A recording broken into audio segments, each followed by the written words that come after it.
Monday Night Chat with Wong Chen. Brought to you by the Member of Parliament for Kelana Jaya in collaboration with Invo. Okay, welcome to Monday Night Chat, episode 41. This is going to be a shorter version of Monday Night Chat because we are really frankly quite busy at the moment writing the alternative budget for Pakatan Harapan. So there are three segments. The first segment is going to talk about Policy Monday, where we're going to talk about, guess what? The Pakatan Harapan Alternative Budget 2018. The second segment is really to answer three questions as usual. And then the third segment is to reintroduce Sean Tan, our former intern who is now with us for a month while he awaits his CLP exam results. Okay, Policy Monday. Policy Monday is going to be about the Alternative Budget 2018. Now, I have been in the Budget Committee for quite some time. If I recall, my main duty in 2012, 2013, 2014, 2015 was really to assist Rafizi while he writes the budget. And the main job really boils down to the fact that we have to quickly translate within 24 hours what he has written before it goes for publication. So Raf is a good writer. He writes very fast, but he also procrastinates a lot. So you have to be on standby to quickly translate what he has written. So what happened is in 2015, when we started working on the 2016 budget, which is here, right? Basically Raf handed over the Pakatan Harapan job to write the budget to my office. So we've been writing the budget for the last 2 years, which is 2016 here and 2017. Yeah. So we are in the midst of writing 2018. So I just want to talk very quickly about what are we going to do about the 2018 alternative budget. First off, like every budget, it must have an executive summary that's actually written at the very end. Then we have a preface where the Pakatan Harapan leaders will make their statement about this budget. And then we go into essentially a state of the economy or state of the nation, 4 or 5 pages of that. What is the economic situation of the country? Then we move quickly into the fiscal numbers, where we project government numbers and then we project our own numbers and show the differences between the two. And then for the middle segment, we're going to focus on roughly 12 policies that we will implement.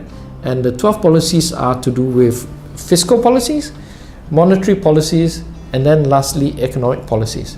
And then the very last segment, which is since this is a national election is just around the corner, so this election budget is the theme. So we're going to have also a last segment of Malaysia in 2030 from the perspective of about 10 individuals, what has happened to their lives once Pakatan Harapan has won the GE14. Well, at least that's what we're hoping to do. Okay, so that's Policy Monday this week.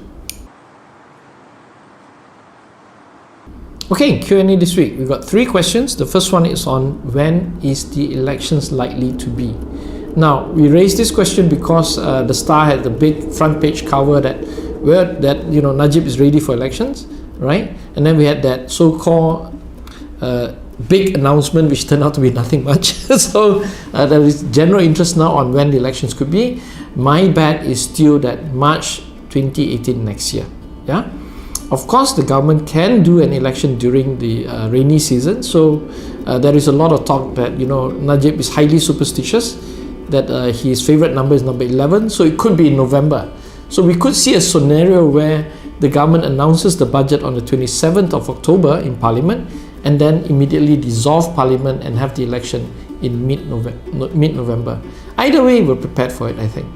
Okay, the second question is on the beer festival that was cancelled in Kuala Lumpur recently. It was slated to be in Publica, and I think they had planned everything, and then last minute the federal government decided to cancel the beer festival. What are my views? First off, I'm not a beer drinker. I don't drink alcohol at all, not because I have a high moral standing position on the issue. It's just simply that I have no tolerance for alcohol. I get very red, I get rashes, and my throat sort of seizes up. So I can't take alcohol. It's not about anything else. Now, what are my views on this?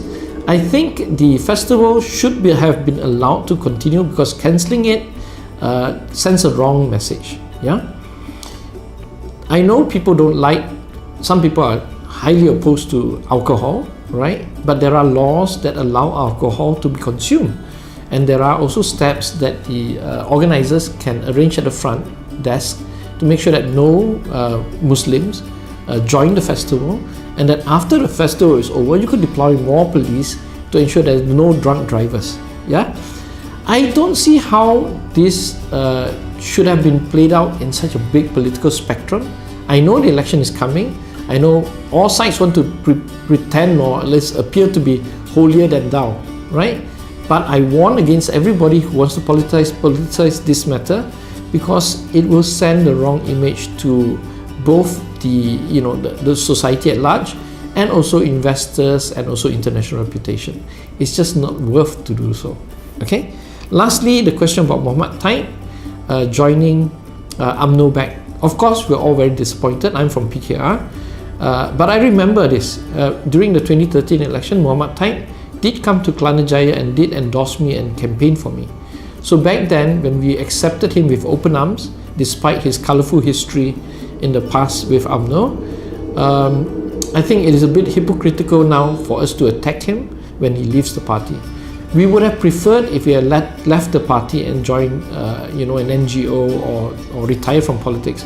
But to rejoin UMNO is a bit much for many of us to take. But at the same time, we have to respect that he was a member and he did attended functions, he did campaign for us, he did speeches and ceramas for us.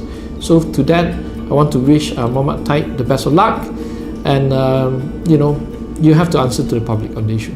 That's it for Q&A this week.